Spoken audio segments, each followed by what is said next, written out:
लालची गोलगप्पे वाला। एक बार की बात है, एक गांव में रामू नाम का एक गोलगप्पे वाला रहता था। वह बहुत ही नेक दिल व्यक्ति था। उसके गोलगप्पे की प्रसिद्धि आसपास के गांव में भी थी। लोग बड़े ही चाव से उसके गोलगप्पे खाते थे। रामू भी बड़े प्यार से सब लोगों को गोलगप्पे खिलाता था। धीरे धीरे समय बीतता है। समय के साथ रामू में लालच आ जाता है। अब रामू अपने गोलगप्पे के दाम बढ़ा देता है और कुछ मिलावट करनी भी शुरू कर देता है, जिससे उसका मुनाफा बहुत ही ज्यादा बढ़ जाता है। गांव में और कोई गोलगप्पे की दुकान ना होने के कारण उसकी दुकानदारी पर कोई भी फर्क नहीं पड़ता और उसकी दुकान पर हमेशा की ही तरह ग्राहकों की लाइन लगी रहती थी। अब रामू का लालच और भी ज्यादा बढ़ जाता है। वह सोचता है, क्यों ना गोलगप्पे के दाम और बढ़ा दिए जाएं, जिससे उसका मुनाफा और भी ज्यादा बढ़ जाएगा और गोलगप्पे में उपयोग होने वाली सामग्री की गुणवत्ता भी कम कर दी जाए, जिससे वो और ज्यादा लाभ प्राप्त कर सके। अगले दिन से ही वो गोलगप्पे में मिलावट करनी शुरू कर देता है।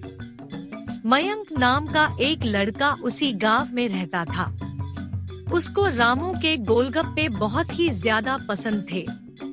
अगले दिन जैसे ही मयंक रामू की दुकान पर जाता है और गोलगप्पे खाता है, तो उसके मुंह का स्वाद बिगड़ जाता है। वह बोलता है, अरे भाई, यह कैसे गोलगप्पे बनाए हैं? कितना बकवास स्वाद है। यह बोलकर गोलगप्पे की प्लेट फेंक देता है। इस पर रामू गुस्सा हो जाता है और बोलता है, बड़े आए हमारे गोलगप्पे को बकवास बोलने वाले। खाना है तो खाओ वरना निकलो यहाँ से। इस पर मयंक को गुस्सा आ जाता है और रामू को सबक सिखाने की सोच लेता है और बिना कुछ बोले चुपचाप वहाँ से चला जाता है। मयंक एक पढ़ा लिखा लड़का होता है, जिसने शहर के कॉलेज से होटल मैनेजमेंट का कोर्स भी किया था, परंतु माँ बाप की तबीयत ठीक ना होने के कारण उसको गांव में ही वापस आना पड़ता है।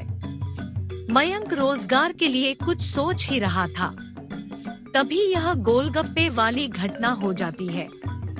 अब उसको गोलगप्पे वाले को भी सबक सिखाना था, तो वह सोचता है, क्यों ना मैं गोलगप्पे का ठेला लगा लूं। इससे मुझको रोजगार भी मिलेगा, गांव वालों को शुद्ध गोलगप्पे खाने को भी मिलेंगे और इससे वह रामू गोलगप्पे वाले को सबक भी सिखा पाएगा। अगले ही दिन मयंक रामू गोलगप्पे के बराबर में ही अपना गोलगप्पे का ठेला लगा देता है।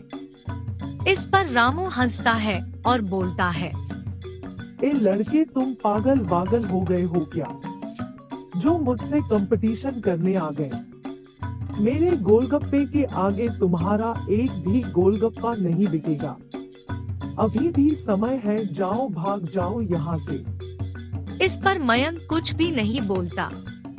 वह अपने काम में लग जाता है और अपने पहले ग्राहक की प्रतीक्षा कर रहा होता है। धीरे धीरे ग्राहक रामू की दुकान पर आने लगते हैं, पर क्योंकि मयंक का ठेला नया होता है, इसलिए उसके ठेले पर कोई भी गोलगप्पे खाने नहीं जाता। यह देखकर मयंक उदास हो जाता है। तभी एक छोटा बच्चा मयंक के ठेले पर जाता है और एक प्लेट गोलगप्पे खाने के लिए मांगता है।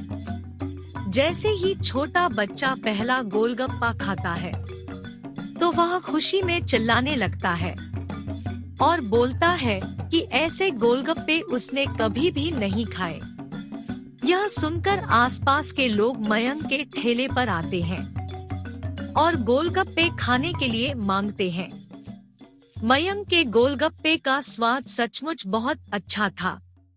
देखते देखते रामू की दुकान की भीड़ मयंक के ठेले पर आ जाती है और वह सभी लोग गोलगप्पे खाने के लिए मांगते हैं। उन सभी लोगों को मयंक के गोलगप्पे का स्वाद बहुत ही अच्छा लगता है और वह सब मयंक की तारीफ करने लगते हैं। यह सब देख रामू बहुत ही दुखी हो जाता है। रामू को अपनी गलती का एहसास हो जाता है और वह निश्चय करता है कि भविष्य में कभी भी मिलावट नहीं करेगा। उसको उसके लालच का फल मिल चुका था तथा रामू मयंक से माफी भी मांगता है और उसके बाद रामू ने गोलगप्पे में फिर कभी मिलावट नहीं की।